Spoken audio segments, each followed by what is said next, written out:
Clairement, je pense qu'on va vraiment franchir une autre étape dans, on va dire, dans la reconnaissance du cyclisme féminin avec ce Tour de France féminin qui s'annonce.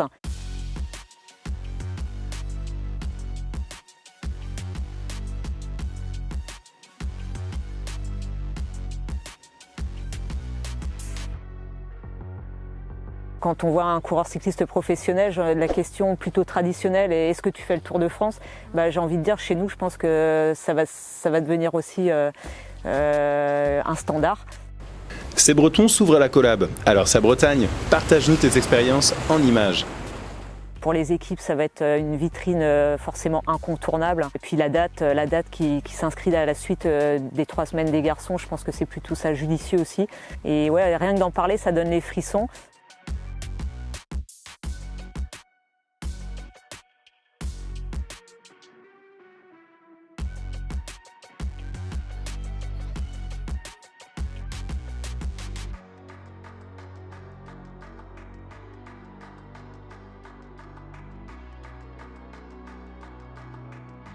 En 2019, quand j'ai été championne du monde de duathlon pour la 2e fois, je me suis demandé ce que je pouvais faire de plus dans cette discipline et j'ai pas trouvé la réponse en fait. Donc ça voulait dire qu'il était venu de se fixer d'autres challenges. J'ai découvert le cyclisme professionnel féminin, donc où j'ai fait 2 ans chez Arkea et puis cette année où je suis chez Cofidis. Donc c'est vrai que ça fait quelques années de pratique sportive, mais surtout le fil conducteur, c'est vraiment le haut niveau.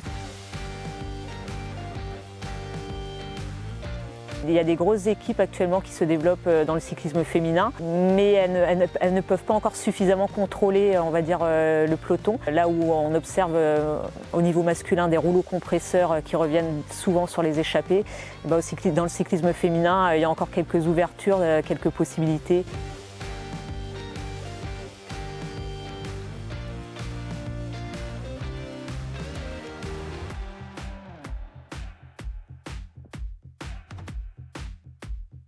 J'ai vu ce que c'était le Tour d'Italie, c'est un gros niveau tous les jours, mais le Tour de France, clairement, ça sera encore, j'ai envie de dire, 10 marches au-dessus.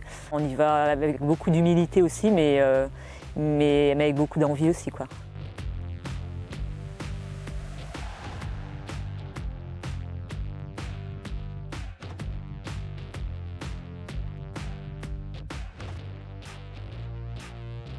Là où chez Arkea, j'avais on va dire quelques prérogatives de leader, chez Cofidis, je suis on va dire équipière. J'estimais que j'étais à un moment où je ne pouvais pas encore gagner des courses, donc du coup l'étape intermédiaire c'était éventuellement d'en gagner par procuration en faisant du travail pour mes leaders.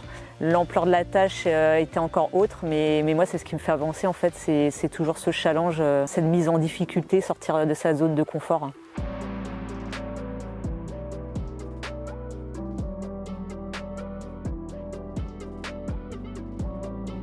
On s'entraîne tous les jours.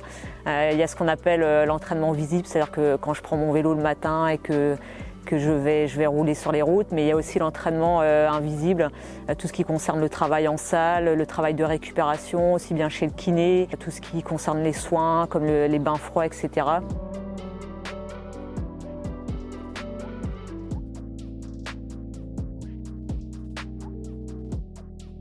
Il n'y a plus de secret, toutes les filles font beaucoup de volume, font des intensités, etc.